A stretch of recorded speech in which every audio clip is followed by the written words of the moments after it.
What's up, Star Trek fans? I hope you guys can leave your thoughts down below in the comments. We are here on Star Trek Late Night, and I just want to say that I really, really loved the opening scene to this episode. Now, I think a lot of people are going to have problems with this episode a little bit or struggle a little bit this week, only because the negatives of this episode are that it's short and dark. But the positives are also that it's dark. So I actually enjoy dark things. This is going to be a wonderful payoff episode that's important to see and feel in order for the other episodes to build and be really, really good, I believe. And from what we know from reviewers that have seen the entire season, we've heard that episodes 8, 9, and 10 become such a rush. And the third act is episode 8. So rather, the second act ends at episode 8, so we're right here in the middle of it. And it definitely feels like we should have gotten 2 episodes released at once in order to help this. But anyway, that being said, it can't be helped. This is the way of things, so we will go with what we got. But this opening is phenomenal with Seven, and then it's revealed that Tuvok, she's talking to Tuvok, and that's really cool to see Tuvok. We haven't seen Tuvok in an episode since the end of Voyager, so to see this was really cool. I did not expect the episode to start this way. Obviously, spoilers. You've already been spoiled now. I mean, I guess, spoilers. But you shouldn't be shocked. And by now, you've been spoiled by Star Trek themselves because Paramount put out the Ready Room with Tuvok, with Tim Russ, earlier today. I love this character. I feel like don't follow Tim Russ on Twitter if you are a right-wing person. You will not enjoy that, but he has been very secretive on Twitter. He doesn't say anything about this or mention anything whatsoever. He was on the Shuttle Pod show recently, and so hasn't Gates McFadden, and so hasn't a few other people that have been in this season. So I almost keep an eye out for who's doing interviews. That might actually spoil some things for you because some of these actors seemingly are very active in the Star Trek interview world. And so far, we've seen 3 or 4 of them that have popped up in these shows, and they've been in interviews places. Except for, except for Ro Laren, I had no idea whatsoever. I had a feeling about a few other people and Tuvok here, Tim Russ, but I'll tell you what, on Twitter, you wouldn't know about it. But if you are one of those people who's more of independent or right-leaning, he is very political on Twitter, as many of us are nowadays. But so I had, I was looking all over Twitter for hints at who was going to be on there, and you would not know it, man. He is totally just not mentioning it whatsoever. Other people have tipped it off, like the guy who played Sherlock, or rather Moriarty. I have a tumor, Jesus. The guy playing Moriarty, the actor, he sort of let it out, a lot of information, but no one really heard it, so it was okay. I did. I think I briefly mentioned it in a video, but I didn't really, and I don't think I played the video on my show either, because I kind of was like, well, this is kind of a spoiler, so, and it didn't matter that much to me, but maybe it would matter to other people, so I didn't really talk about it much, but I did mention it like a while ago, and that video did get viewed by, some people. But this was great to see Tuvok. I love that they made us think that he was actually good. Like, she verified with him a few things, and that was cool. And then she continued, and, I would have thought that they would actually go a little harder before they gave up more of their position, but they kind of gave away some of their position here to the fake Tuvok or the changeling Tuvok. But then it's revealed that he is a changeling, and it gets really intense and crazy. And then, man, I'll tell you what, this was a great scene. I loved this with them on the bridge, and they're like, what did you do with Tuvok? And my question is Tuvok okay? Is Tuvok alive? Because these changelings have killed people that they imposter before. So you're kind of left wondering, like, is Tuvok okay? Love the scene. Then Picard is like, where's Riker? And then the Tuvok changes into Riker, and it's kind of creepy. It's actually really pretty awesome. He changes into Riker, and he's like, "I'm as good as dead," just like you or whatever. And it's that was a really creepy but cool scene. So I thought that was that is one of my, like, it's a creepy ass scene. It's a cool scene, and I just thought that looked wild, bro. Like, is this not the thumbnail for episode 7? It's just dark. Oh, there's the thumbnail from the show the other day. My bad. It's just dark. I mean, he looks like the ghost of Christmas Past in Scrooge right here, something like. So that's a great shot right there of Riker being dead. I'm as good as dead.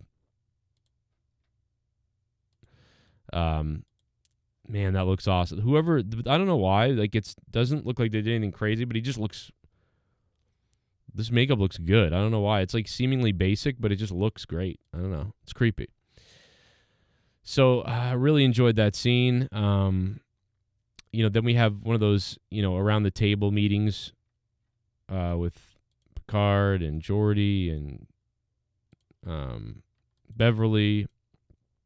And they talk about, there's somebody that might know more information. It's Data, of course. So we almost have a redo of the scene of, like, they found Data lore before, the mix of all of them, and they turned him on. He told them that Jean-Luc Picard was stolen, and now we cut to him, and it's like almost like they're re-meeting Data again here. Because before the last time we saw him, he wasn't saying, like, oh, well, what happened to the scimitar? Because I think that when they first turned on Data lore before Robot, it was like the mix of all of them. But the person they speak to here, to me, or the version of Data, is Data right here. Because he sounds exactly like Data here. He's like, Captain? Geordi? What happened to the scimitar? So he didn't say what happened to the scimitar the first time they turned him on. But this time, as Geordi has isolated the partition a little bit of Data, it's like it's Data from that point because of B4. So it's confusing. I heard some reviewers get this wrong. They were like not upset, but they were like criticizing it. They said, like, well, why doesn't he remember he just died again? He's died twice and all these other things. And it was like, well, but that wasn't this guy at all. The virtual Data that died, it's not even worth getting into, but the virtual Data that died is a virtual memory, which, by the way, doesn't make any sense and is terrible. But either way, the virtual version of Data's memory is dead. That is a program, essentially, that was laid to rest, a program that is no longer running. Then you have the actual linear Data that lived his linear life, that exploded and died. But prior to that, he put all of his memories from that point into B4, making this almost like a weird version of Riker's duplicate from the transporter accident episode. So this isn't like the real, genuine Data died. He is dead. He sacrificed himself in the most human thing he could have done and is dead. This is the real Data we knew mixed with all these other things. But in this scene, he's like, what happened to the scimitar? Where's the Enterprise? And so I love that because from B4's point of view, he's actually, from this point of view of this Data, he's never died, right? He's never sacrificed himself for the Enterprise and Picard. He's never died digitally. To this version and copy of Data, he has never died. And to this version of lore, he doesn't know about any of that either, and neither does B4. So the only part of him that knows about that is Sung. So Sung does know about that, and there's a little bit of Sung in here, and Lal and whatever. But so that's why I think, I don't know. So we'll see I don't know what that means exactly. I don't know exactly what we're getting here, but I do know that this is the genuine memory Data that is from B4, because he's like, where's the scimitar? Brent Spiner gets to just kill it right here. I love this because he sounds exactly like Data here, as he should. And like lore, once again, Brent Spiner, he does such a good job of sounding exactly like Data. And when you hear genuine Data, you really want more. Like in the last episode when he was kind of all over the place, it didn't quite feel like Data 100%, so it was kind of weird. But there were little hints like, ooh. And I actually got more out of this than last episode because this sounded more like Data. And in season 1 of Picard, even though it was terrible, season 1 of Picard, he really sounded like Data in that opening scene. Like he was Data. I actually didn't have a problem with his face and the aging and what they had to do. I didn't care because he was so authentically Data that I was like, that's Data.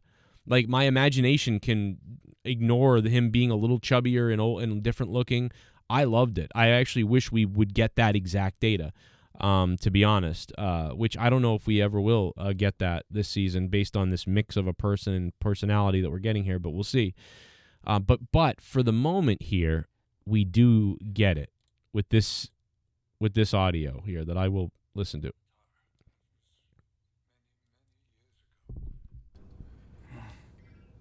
That would explain why. See how like it's so Data, man. That would explain. Like I can't even do it. He's just so good. It's Data immediately. I'm no longer on the Enterprise. The Scimitar. That was many, many years ago. That would explain why you're so old. I love that he gets to flip into lore right there. I mean, that is hilarious. And look at Picard's face. He's like, oh. And yeah, you know what I was thinking right when this scene started? I was like, man, what kind of PTSD is Picard dealing with after seeing this guy die twice over 20 years in a way? And now he's sitting here and like Lore's talking to him evil. I mean, it's just crazy. And which is funny because we come to find out that Picard is like, this is too much, shut it off. But we do get a huge revelation here by Data Lore before Sung, whatever. And that is that Captain Picard's Aromatic syndrome is inconclusive on the diagnosis or something like that. He's like, previous diagnosis of Aromatic syndrome may be inaccurate or something like that. So there's something up with Picard's Aromatic syndrome. So he says something like that. So what's going on there? I don't understand what that's about. Is this going to be like Picard is living a dream or something like that, or is dreaming? I'm wondering. I don't know. So really enjoyed that. Good scenes, good fun here. One of the things about the episode I would have preferred would be if, Geordi and Data actually got more scenes together. That would have been really cool. Like in this sort of setting where he filled Data in on some of the things that Data doesn't remember. You know what I mean? Like, and then this happened and then that happened. Like, I hope at some point, or I wish right now, we would get this scene where Data's like, I have been, to you, 20 years have passed, but to me, I just saw you, like that would be so cool to see that scene. And then Geordi be like, well, after the Enterprise E was attacked, and he went through all this stuff and Data's like fascinating. And then Geordi's like, here, here's some history on the last 20 years. You can catch up, and Data can just be like, that would be kind of cool. And this episode really needed another 5 minutes or 6 or 7 minutes, to be honest. It's such a dark episode, and it gets darker as it goes on, and it does hit us with some intrigue, like what's going on, what's behind the red door, what's Vadic doing, oh my god, Vadic's taking over the ship. I know I'm jumping ahead, but the point is this episode could have used some more positivity or more just filler of some stuff, and we didn't really. It just felt like it was over very quick. It's actually longer than I thought. It says 46 minutes, but with credits, the credits hit at about 43 minutes. So to me, this episode felt very quick. Geordi starts talking about there's a partition in Data that's down the middle, and there's kind of like a little bit of a struggle between Lore and Data's personality. I guess B4 and Sung and them are just like somewhat memories. But he says something about like, but Lore and Data are like the prominent, entities in the body that Sung created here. So they're sort of having this left-right brain battle, and that's pretty interesting. And so Vadic talks to the face. We saw this in the trailer. Interesting. Who is the face? What is going on here? Is it really the Remans? Is it some other villain we don't know about from the past? Jack and Sydney have this elevator moment, and now we kind of find out that he's got, like, I don't know, like, he's like Professor X. He can read her mind. He's got red eyes. Does that got something to do with something in DS9 that I don't know about? I don't know. Everybody's on the bridge. Jack is like, why don't I give myself up again? Like, he just keeps going back to this, hey, why don't I just give myself up? This is actually a really good scene that we could really break down longer, but I really got to get moving on my review here, so I'll just pass it over and say it was a very interesting scene, and they talk about, like, Picard's basically like, let's get Vadic to come to us, So they do try to get Vadic to come to them, and Vadic has a couple of, like, evil villain speeches in this episode again, and then Vadic gets aboard. So she does come aboard with her crew of people, of bad changeling people, and she has another little speech there. Jack is there. It's sort of they've laid a trap, they think, for Vadic to come onto the ship so they can entrap her. So they execute that. They're being chased. Sydney and Jack have really good scenes in this episode. I love the force field, the use of the force fields, like back in the day in TNG, the way they would use force fields. This is pretty cool. I enjoyed that. Vadic is then essentially captured while Jack and Sydney are playing this kind of game of the force fields with the bad guys, and then all of a sudden they lose control of the ship, and then the plan kind of goes south because of lore, which is something I predicted before I ever saw the season at all. We talked about the images and the videos, and I said, well, I don't think lore can possibly be the real main bad guy because lore is being shown in the trailers, and they wouldn't have given it away. So I think lore will just be there to kind of cause a little bit of chaos, or could be there to take out Moriarty, and then he goes on his own chaos thing. The Moriarty thing never happened, really. It happened a completely different way. It wasn't even really Moriarty.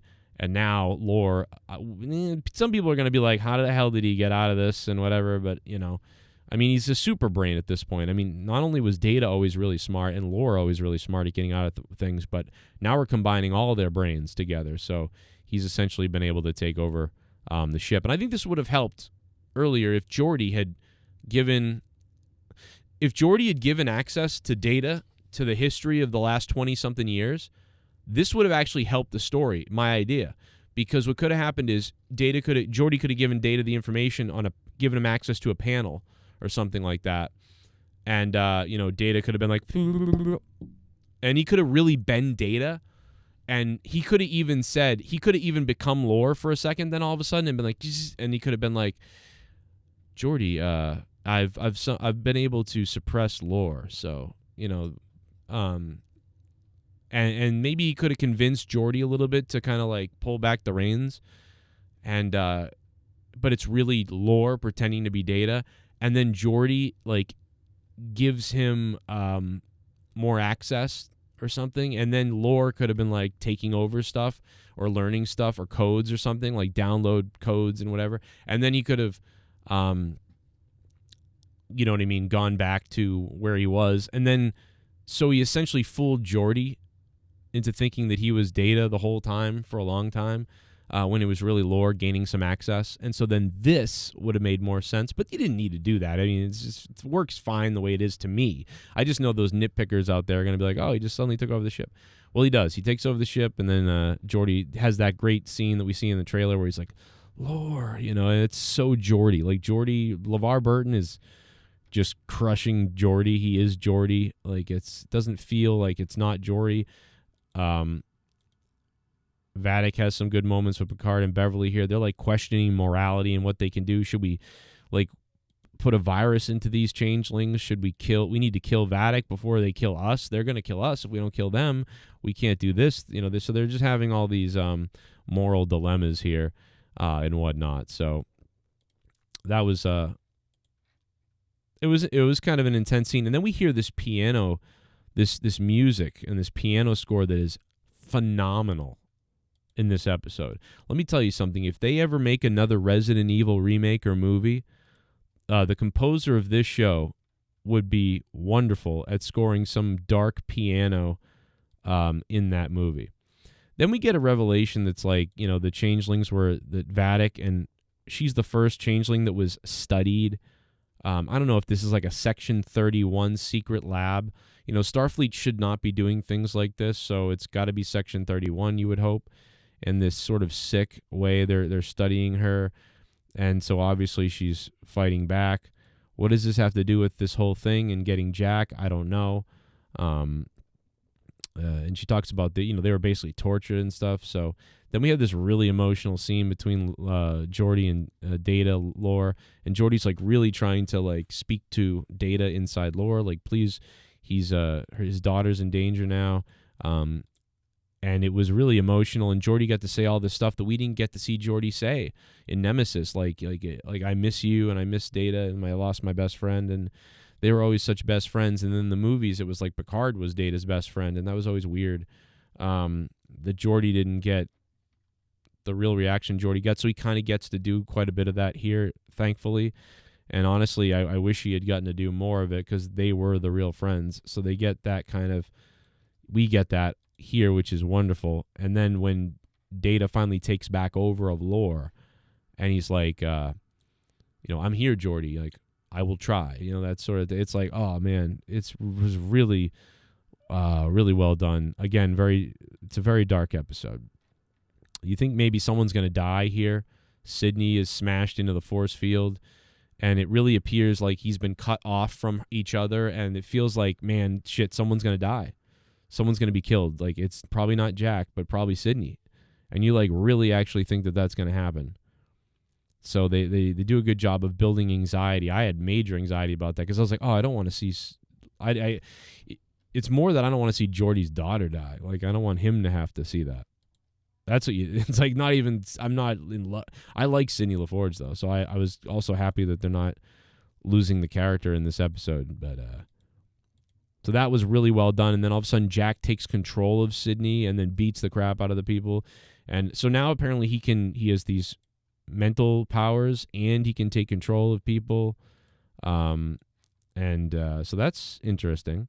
And then speaking of taking control, that's when Vadic and her crew end up taking the ship. They take over the ship. They take over the bridge. And Vadic claims it is her ship. And she has this kind of menacing, crazy, evil villain speech at the end here. And one of the biggest things is she says, well, now it's time to show you who you really are, Jack, or that sort of thing. And it's like, oh, man, I hope so, because this episode, I actually thought maybe we might find out, but it wasn't that big a deal to me. But now I really want to know who Jack is or what's going on. And she basically sounds like she says we're going to find out in the next episode by saying that here. So hopefully that's the case, because this episode is going to get some negative feedback because of how short it is and how dark it is. But it just shouldn't be an episode. There should be 8 episodes so far from what I've seen. There should probably be 8 episodes. It seems like this and 8 should have probably gone together, and it feels like 3 and 4 should have gone together, and maybe 1 and 2 could have gone together. So honestly, it feels like that a lot. So this is one of those things, when this whole season is over, sitting down and watching it 1 to 10 is going to be more cohesive, because I would never watch only this episode. I'll promise you that right now. I will never watch episode 7 by itself, ever. I mean, I would think. Hopefully episode 8's good or completes it a bit, because I will definitely watch this show in spurts. I can already tell. When I go to rewatch this show, I will probably sit down and watch episodes 1 to 4, and then I'll probably watch 5, 6, maybe. And then I'll come back and maybe I'll watch 7 and 8, and maybe. I don't know yet how the other ones are going to go, but I just know that right now this is the type of show that I will make up my own pacing later. But I know that I don't ever really want to watch episode 3 by itself, and I don't want to watch episode 7 by itself ever again. Not because they're bad, but because they're just not, these episodes aren't made to be an episode to me. That's how I feel.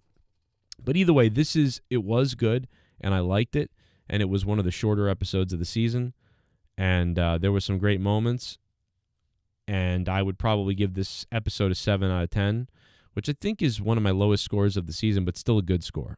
Still higher than almost everything ever in Picard before. So good news there. I think some people are going to struggle with this because of those things that I mentioned. And honestly, it's not a fault of the show. It's a fault of we should really get the next episode right now. You know, like it really stinks to have to wait a week after waiting a week for one of the shorter episodes of the season.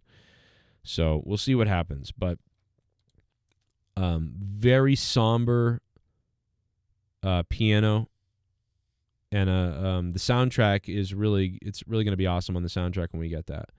So anyway, leave your comments down below. Let me know what you guys think about this episode. Are you looking forward? We're off to the races now. 8, 9, 10.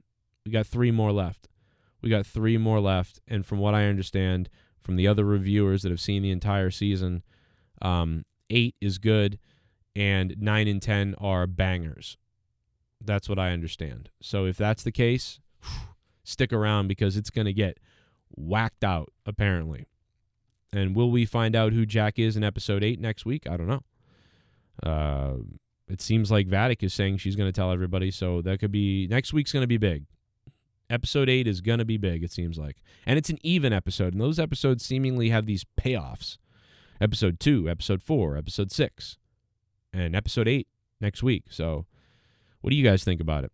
If you're new to the channel, hope you subscribe. Please leave a like. And if you want to support me, paypal.me/Joe Cronin Show or patreon.com/Joe Cronin Show. This is Star Trek Late Night. Here's some other videos popping up that you might be interested in.